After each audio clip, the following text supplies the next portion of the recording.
नमस्कार, राम राम जी। मैं आचार्य वीरेंद्र, एस्ट्रो वास्तु गुरु YouTube channel पर आपका स्वागत करता हूं।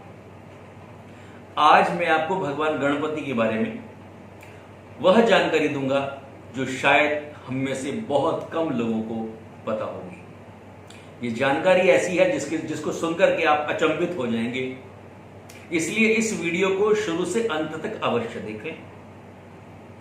आज आपको मैं वो जानकारी दूंगा जो भगवान गणपति से संबंधित है। भगवान गणपति का जन्म वास्तव में एक विशेष प्रयोजन के लिए किया गया। जैसा हम सब जानते हैं, आज हम सब लोग गणेश चतुर्थी उत्सव मना रहे हैं। भाद्रपद मास की शुक्ल पक्ष की चतुर्थी ये गणेश चतुर्थी का उत्सव रहता है। और भगवान गणपति जो हैं वह माता शिव और पार्वती के संबंधों से उत्पन्न नहीं हुए। भगवान गणपति को मिट्टी का एक पुतला बनाया गया और उसमें प्राण प्रतिष्ठा डाल करके भगवान गणपति का जन्म हुआ। उनको हम प्रथम पूजनीय भी कहते हैं, रिद्धि सिद्धि के दाता हैं। हर पूजन से पहले उनका पूजन किया जाता है। हमारे देवताओं ने वास्तव में गणपति का जो जन्म था एक निश्चित उद्देश्य को लेकर के किया। और वो उद्देश्य क्या था? वह उद्देश्य था अपनी मातृभूमि के प्रति, अपने देश के प्रति, अपने देश की जो जमीन है उसके प्रति।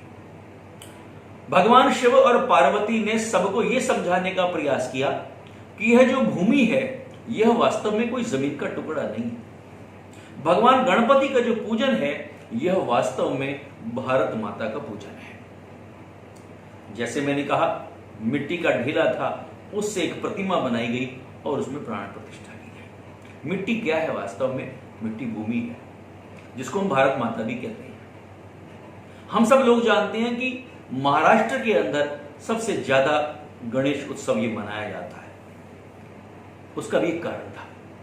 जिस समय हमारा देश अंग्रेजों के गुलाम था, अंग्रेज हम पर शासन करते थे, उस समय जो गर्म दल के लोग थे, लाला लाजपत राय, बाल गंगाधर तिलक, विपिन चंद्रपाल और अन्य क्रांतिकारी, ये अंग्रेजों से लोहा लेने के लिए बहुत सारी गुप्त मीटिंगें अपनी करते थे। और उसमें एजेंडा जो होता था वह वास्तव में भगवान गणपति के पूजन को लेकर के रखा जाता था। उस बहाने से सब इकट्ठा होते थे और आगे की जो व्यूह रचना थी अंग्रेजों से लड़ने के लिए, वह उस पर चर्चा करते थे। फिर वही प्रश्न आता है कि भगवान गणपति ही क्यों? यह विषय बड़ा रोचक भी है, जानकारी देने वाला भी है।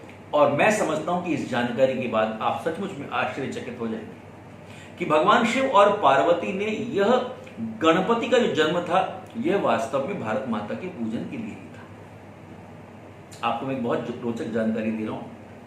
अगर हम भारत का नक्शा देखते हैं, भारत का आप नक्शा देखिए, सबसे ऊपर हमारा जम्मू कश्मीर है। तो जो भगवान गणपति का सिर है वह क्या है? हमारा जम्मू कश्मीर है। सबसे बड़ी हमारा जो राज्य है वो मध्य प्रदेश है। भगवान गणपति का जो पेट है वो सबसे बड़ा है। मध्य प्रदेश हमारी स्टेट भी सबसे बड़ी हुआ करती है। और जब नीचे आ जाएं आप रामेश्वरम तक, तो भगवान के चरण कमल हैं जो हम रामेश्वरम तक जाते हैं। और उनकी जो दो भुजाएं हैं वास्तव में कच्छ से लेकर के कामरूप तक, गुजरात से लेकर के और आसाम तक, ये उनकी दो भुजाएं हैं। और जो सबसे रोचक आप देखते हैं, भगवान गणपति के दाईं तरफ एक चूहा है, मूषक है, जिसको भगवान की जो सवारी भी है। तो भारत की दाईं तरफ अगर आप नीचे की तरफ देखेंगे तो श्रीलंका है। तो श्रीलंका क्या है? वास्तव में ये उनका चूहा मूषक रूप में। तो यानी जो भगवान गणपति का पूजन है एक तरीके से ही भारत माता का पूजन है। समुद्र वसन देवी प्रतस्तन मंडले विष्णुपत्नी नमस्तुभ्यम पादम स्पर्शम समक्षमेवा। यह भूमि हमारी माता के समान है। तो भगवान गणपति का जो पूजन है वास्तव में ये भारत माता का ही पूजन है।